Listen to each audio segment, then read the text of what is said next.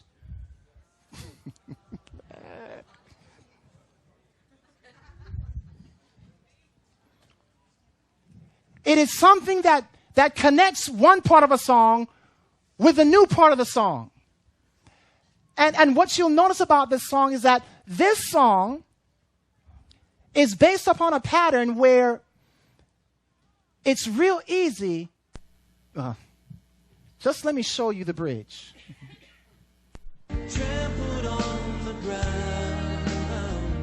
Where'd that come from? Do you hear the signature?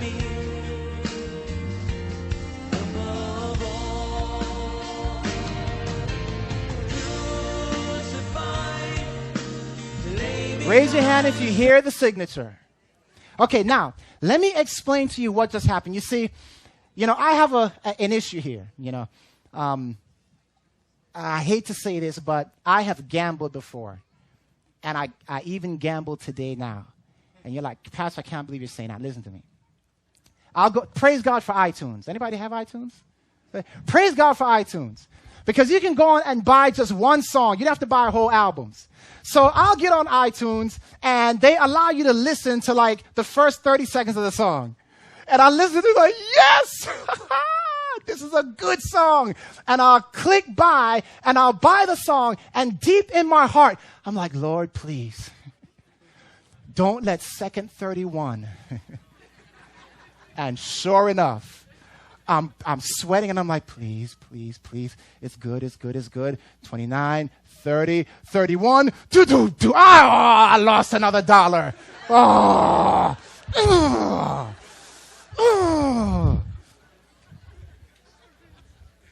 Listen to me. I have often wondered, why are you putting that drum in there? The song would have been perfectly fine had you not put the drum in there. I mean, why did you have to do that? You could have just went through the whole song, just taken out the drum, and you wouldn't have had that neck issue. When that drum gets kicked and see the song, it's on the same pattern if you throw a drum in, but if you take the drum out, you can still kind of force your head to do that, but you're not naturally wanting to do that because the drum isn't accentuating the syncopation. You understand what I'm saying?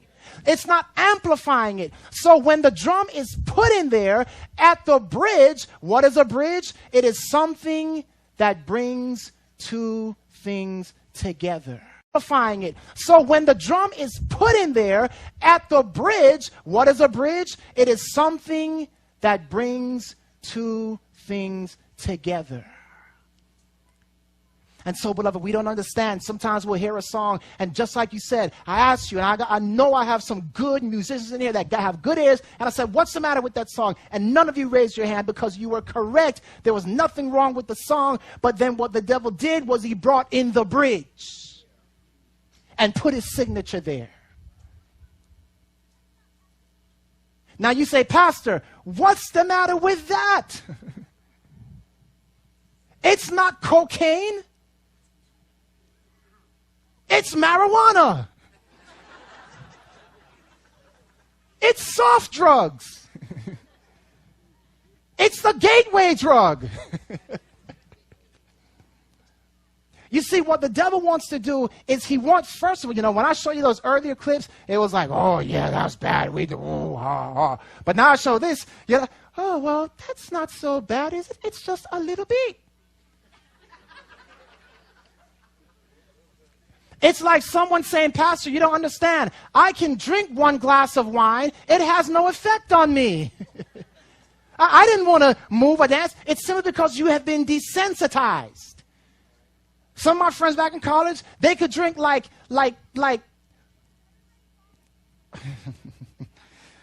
they could drink and still be totally, I would take one drink and be gone. Just one. And they take like, 6 and 8 bottles and be like, yeah. Why? Because they had worked up an immunity to deception. So, let's take a look at some others very quickly.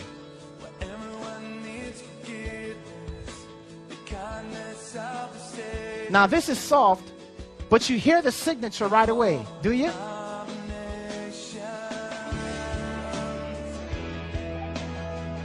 This is what we now call our contemporary Christian music. How many of you heard this song before?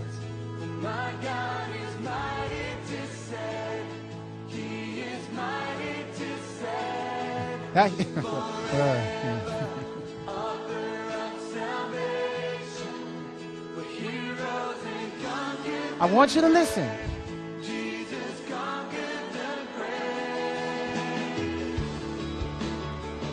Do you hear it beginning to work up?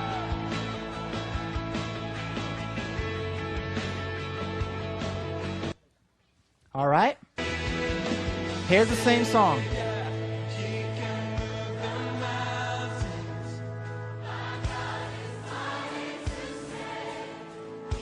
Is there something beautiful about this song?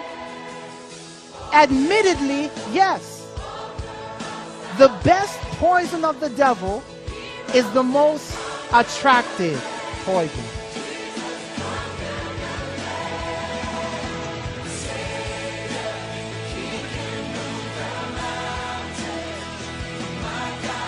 Do you see the audience?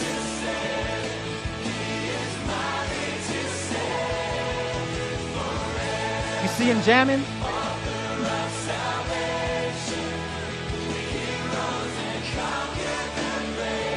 All right.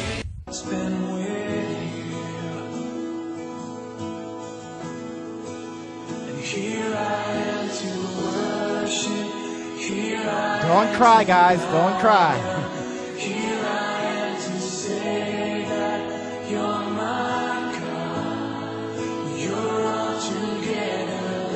Does it sound like a nice song? Anything wrong with this?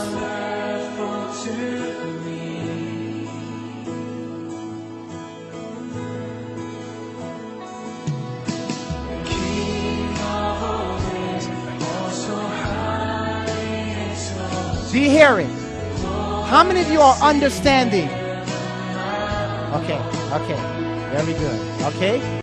Come on, we're close. We're almost to the end, guys. Rejoice.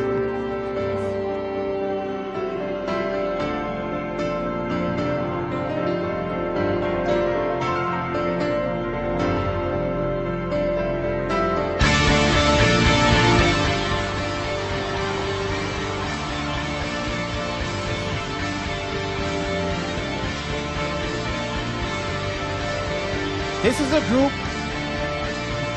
this is Christians. It's a rock concert. See that? Back down again.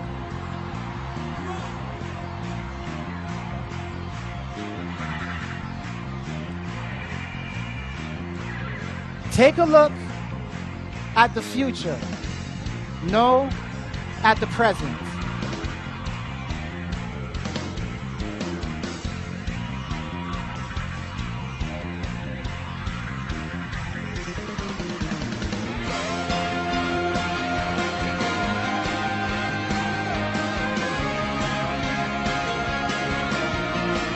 There is something hypnotic about this. How many of you would agree?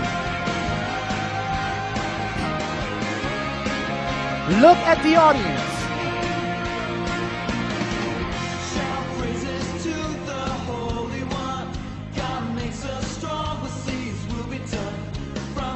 All right, okay.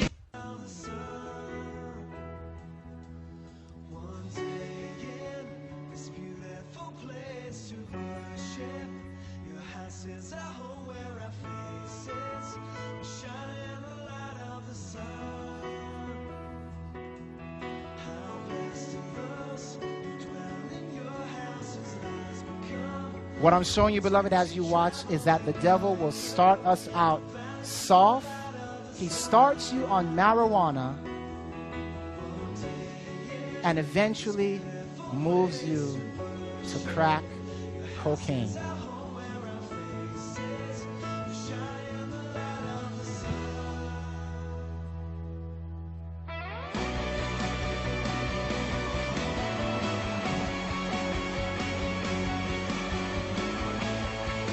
All right, all right, all right.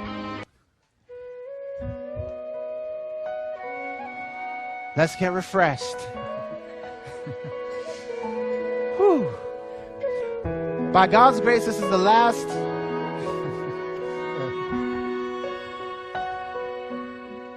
Before the throne of God above, I have a strong and perfect plea. That's right. A great high priest whose name is love. I'll mention that. Whoever lives and pleads for me. My name is graven on his hands. My name is written on his heart. I know them well in heaven he stands. No tongue can bid me thence depart. All right, let me pause here. We're going to pause it.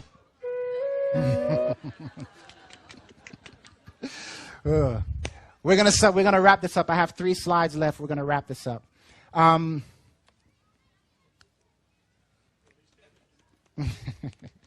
Yeah, not wrap it up. We'll do something else with it. Yeah.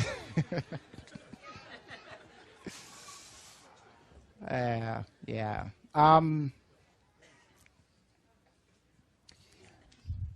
When I became a Seventh-day Adventist, one of the first things that I did, I became a vegan vegetarian on Thanksgiving Day.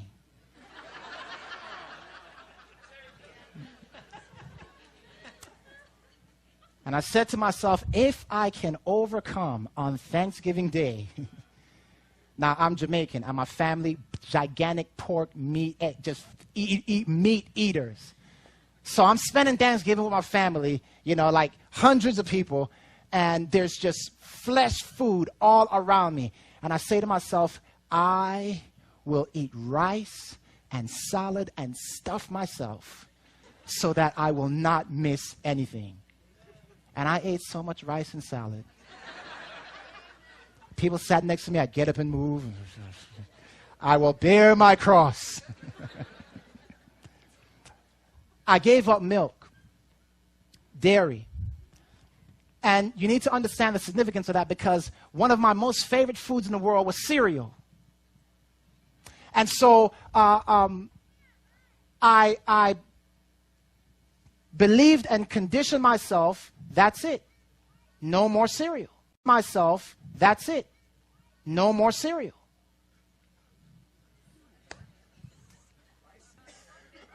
I will be destined, but I will bear my cross. So 3 months go by, 6 months go by, and one day I'm at a friend's house, Adventist, and this person's like, hey, you want some cereal? And I thought to myself, you apostate.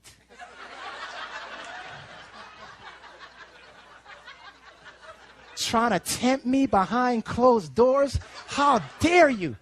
But then I was like, no. Let me play this game. Let's see what the cereal? Okay, yeah. He's like, yeah, have some cereal, some soy milk.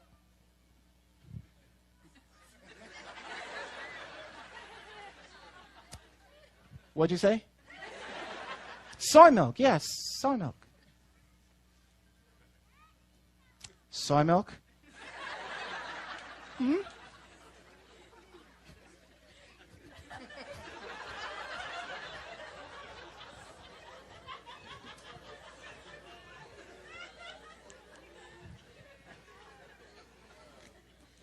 Now, if you know anything about the taste of soy milk about 10 years ago,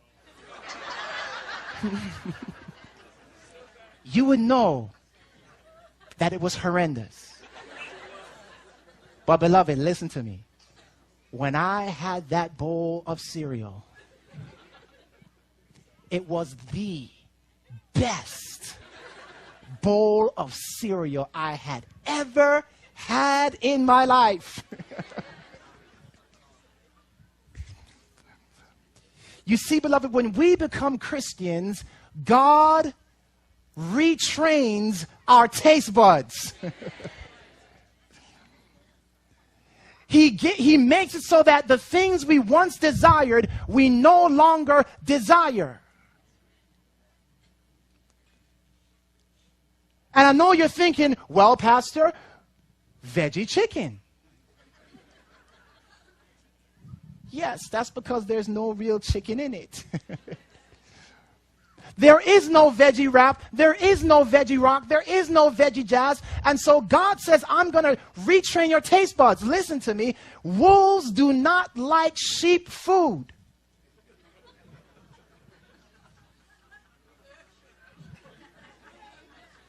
Now, I know that sounds profound, and I know you guys were like, Pastor Mario, you're how you come on. But that's not really that profound. Wolves don't like sheep food.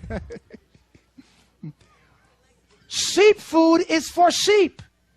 Wolves food is for wolves. So for us to say that we are making music,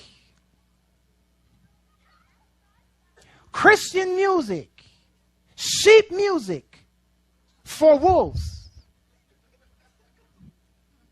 isn't that what we say?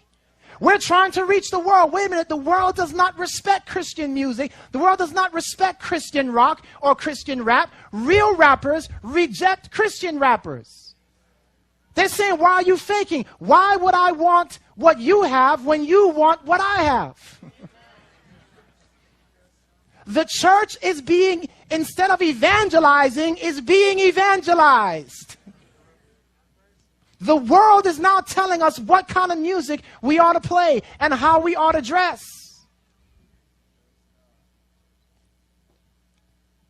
Christian music is for Christians. I like that one. How do we get Christians? Not by Christian music, by the Word of God. And when they are converted by the Word of God, then their taste buds change, and we don't have to worry about making music that appeals to the world. Does that make sense?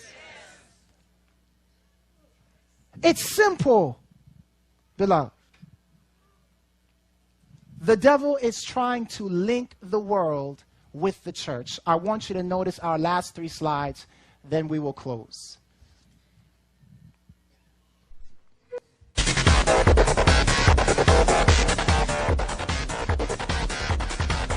What you are looking at here is a voodoo ceremony. But the music has been placed over it. This is a remix.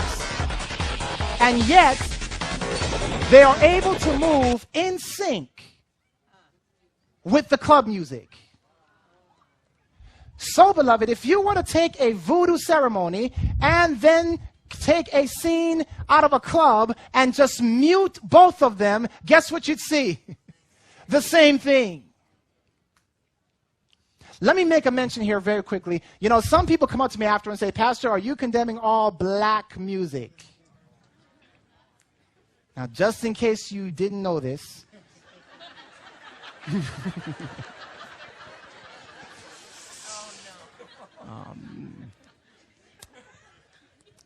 it's true.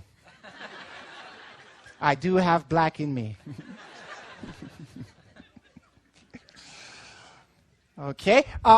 Listen to me. Our concept, sometimes we think, you know, this is black music. No, beloved, listen to me. When the early slaves were doing what was called Negro spirituals, okay? People who heard that music and wrote down what they heard, this is what they said about it. The music was like nothing we had ever heard before. It was like birds singing. You ever heard a bird rap? It was like birds singing, they would say. The harmonies, the melodies, that's what they talked about. And they said and by the way, they didn't have a drum to play. They They had no drum. And so they said the way that the music would just kind of come together and blend together, it was like if you even tried to write it out, there was no way you could write it out because the music was so dynamic and so moving and all these things. There was not Christian, there wasn't rap and R&B at that time. And it was not until after the freeing of the slaves that they began to merge into a new style of music. So there are actually two lines in black heritage music. The line that has gotten dominance today is the line that the devil wants to amplify. So let's not think about this concept of black music. By the way, it's not black music anymore. I remember driving up one... There was a white guy in a business suit in the car next to me.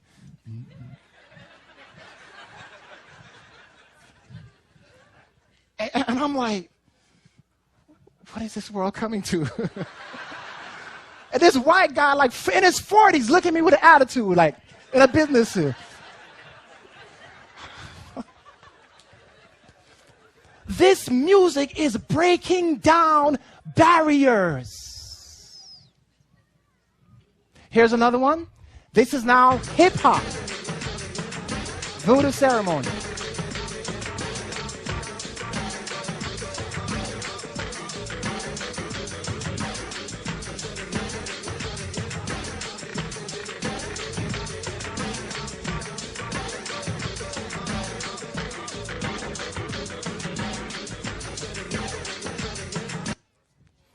Hey, listen, you want to do a test? If you want to know what godly music is, play a hymn in a club and see what happens. The inhabitants of that club will scatter. Wolves don't like sheep music. Now, here's my final scene. We have made it to the end. Praise the Lord. How many of you learned something?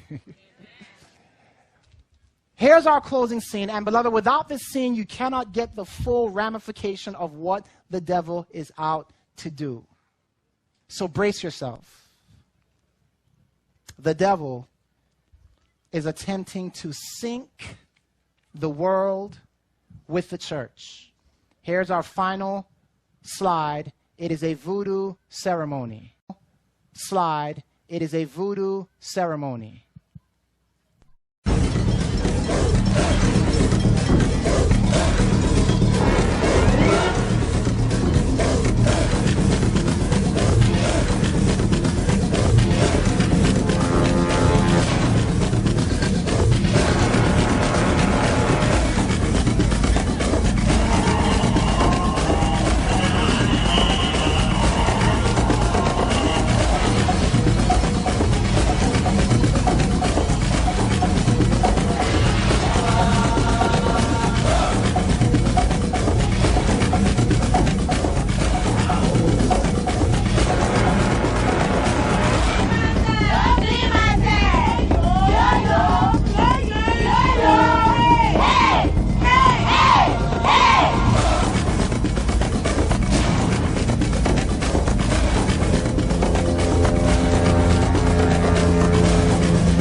things you have described as taking place in Indiana, the Lord has shown me would take place just before the close of probation. Every uncouth thing will be demonstrated. There will be shouting with drums, music, and dancing. The senses of rational beings will become so confused that they cannot be trusted to make right decisions, and this will be called the moving of the Holy Spirit. I want to make an appeal. The reference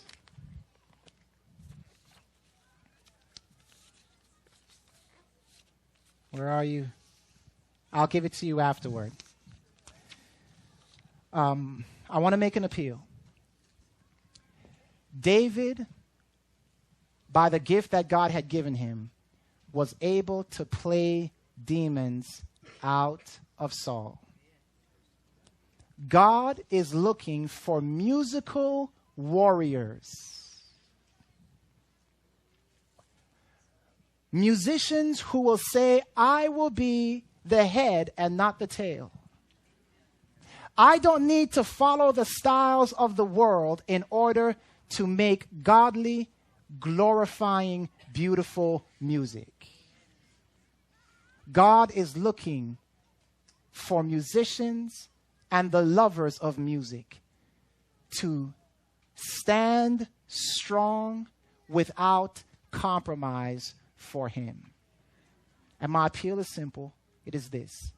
If you're saying, Lord, today, as of today, I am cutting this drug out of my life. You may not have a problem with it, praise the Lord, but if you do, I'd like for you to stand. As of this day, Lord, that drug is no more. Remember, I am not saying that all music is evil. What I am saying is that signature is dangerous.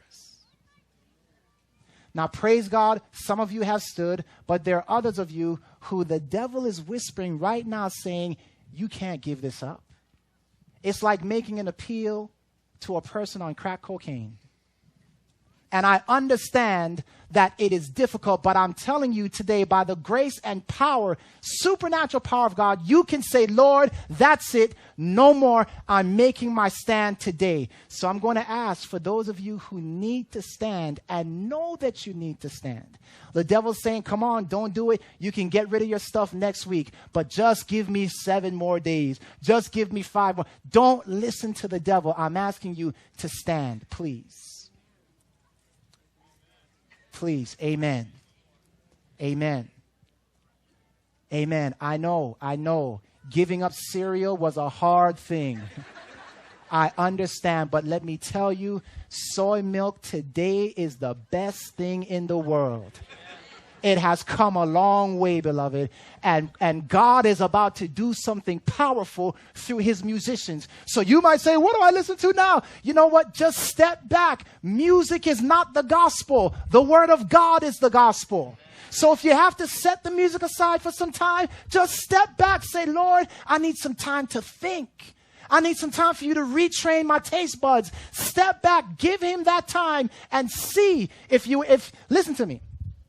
If someone would have told me 10 years ago, one day you're going to like hymns, I would have been like, you are crazy.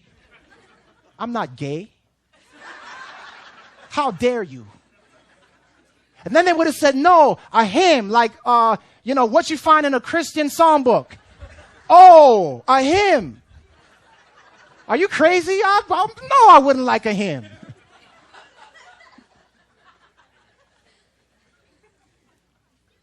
But the fact that today I love hymns, the right hymns, hymns, is a divine miracle of God. God is able to make us new creations. Please, if you are thinking now, but Pastor, I can never like that kind of music, please allow God to work. Cut it off for him and see what he does for you. Beloved, you don't want to end up like what we just saw. So I'm asking you, many of you are standing now, but there's some of you who still need to stand. Some young person who might be listening to Flyleaf.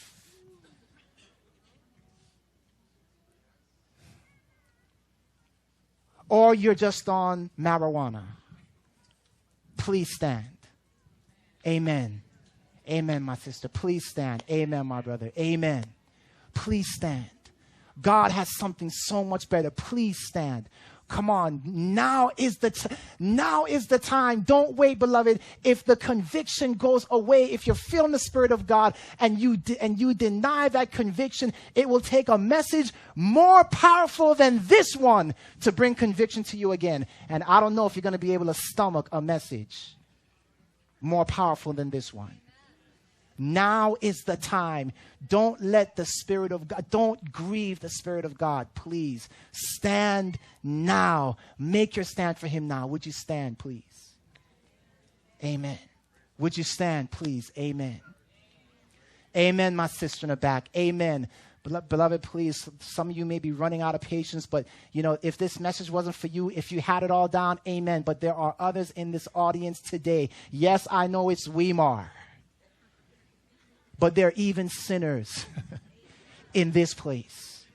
So please bear with me as I call one more time. This is going to be my last call. Please, beloved, now is the time to stand for God. Especially if you're a young person, God can use you mightily. Mightily. Nobody can reach a young person like a young person. To stand for God, especially if you're a young person, God can use you mightily. Mightily. Nobody can reach a young person like a young person. I'm asking you to stand, please. And you know what? Young means anything under 99. So please, please, please, you're still listening to Elvis Presley. It's time to give Elvis up. I don't know what it is, but I'm asking you, stand where you are. Please don't let the conviction pass. I'm holding it open for one more minute. Prophetic time, day 4 year principle. Please stand. Please, please.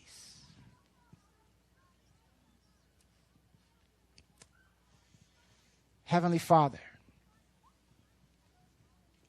we are indeed in a sonic warfare. Lord, our ears are assaulted in Walmart, in the shopping centers. Lord, wherever we go, there is some song that reminds us of our past.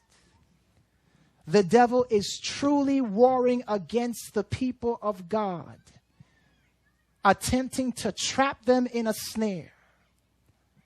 And Father, the deception that he has for the world is different from the deception he has for the church. We know, Lord, that for every genuine, there are 2 counterfeits, one for the world, one for the church. And the easiest way to fool a Christian is to simply put the word Christian before anything.